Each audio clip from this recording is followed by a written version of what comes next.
In the conversation, I talked about how our public worship and our private worship kind of go hand in hand.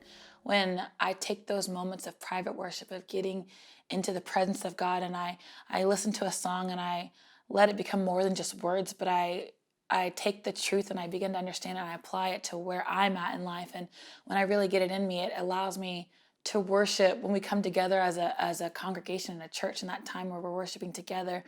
I'm able to declare that more boldly and say, I know this to be true of God because I've walked it through in my day to day. I will pour out my praise and I'll worship you extravagantly because of what you've done for me. And it's those seasons where we've walked through a lot or we've put ourselves under the high chair and we've had to surrender where, remember, this is what you've brought me through, God. And it's that response. Look at what you've done. I'm going to worship you even more.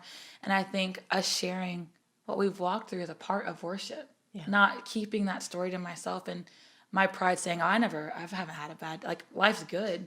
But saying, no, I've walked through some stuff and, like, look at what my God has done.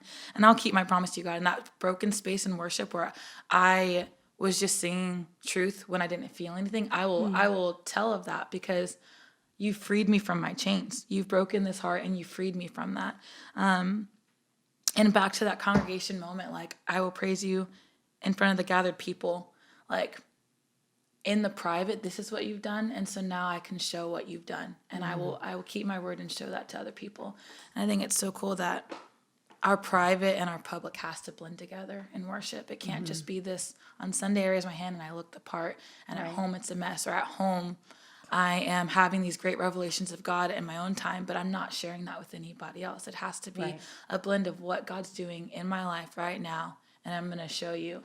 And that's, I think, how we're the magnolia tree. Like, we're carrying God with us, even in the down times or the times where it's great. Like, we're carrying that presence because we're willing to be vulnerable, and we're saying, I'm going to keep my promise. I'm going to declare you no matter what's going on. Yeah. As a worship leader, I get to lead people into worship, and it's a humbling privilege. And I think I can't lead people where I haven't been.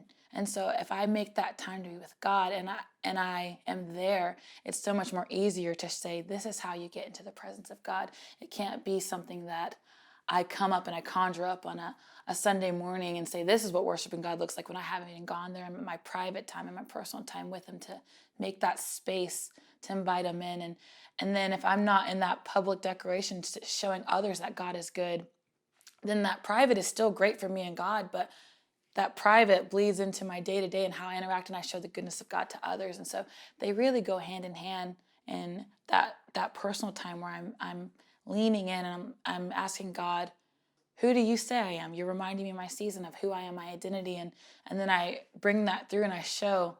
When you get into the presence of God, he shows you who you are. And I think it's just another reason why he has created us to be in community together and to be together. It's because I take something from your journey, even though I haven't walked through that, I can see he's good because he walked you through that situation that wasn't good. Or I see that he's faithful in your life because you have been faithful in your little. I can see that he's given you much. And so when we bring our stories and our testimonies together, that's also worship. And so they really just go hand in hand, that private worship time and making time to be in his presence, and then making the time to be in community with people and declaring his goodness corporately. It's such a powerful thing.